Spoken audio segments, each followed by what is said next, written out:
Pleasure to have you, Lorenzo. Oh, it's a pleasure for me to be here in your wine train tour.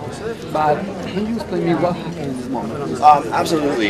This is actually a tradition that we started here at the wine train almost 21 years ago, and the idea is to break the ice between the guests when they first get here and give them an opportunity to get an idea of what's going to happen on board the train. And the way that we do that is just through a very simple wine symposium. So I speak for anywhere between 15 and 20 minutes, maybe answer some questions and kind of lead them through the tasting of wines.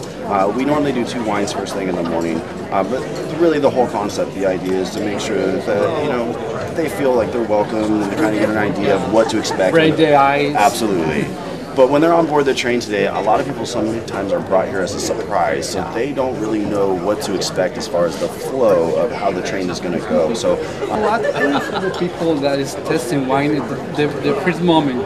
The people that test wine and you explain what is the best wine for you, or different Certainly. things. It's a very good introduction for the people.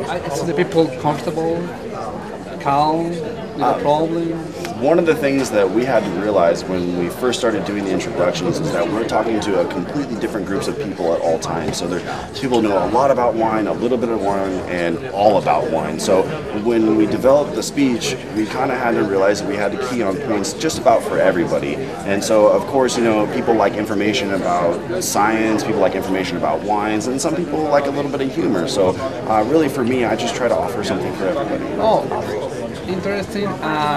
What was the next step? Next step is that all of the guests are going to actually board the train, and then when they're on board the train, they have an opportunity to follow up with me at the wine tasting bar. So we can do a lot more of an intimate one-on-one conversation, and they can get more information about the wines or the train or even the Napa Valley if they have wineries that they want to go and visit or wineries that they've heard of that they don't know nothing about. Certainly, if we don't know the information, we certainly know where to find it. Okay, last question. Are you sommelier? No, sir. My background is all in wine marketing and sales.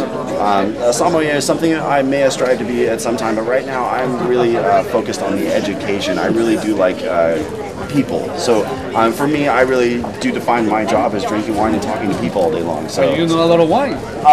Thank you, sir. I mean, there's a lot to know out there. So for the most part, I just feel like I'm a wine appreciator. I just enjoy wine. Okay, thank you, Mike. Pleasure, Lorenzo. I hope you have enjoyed it.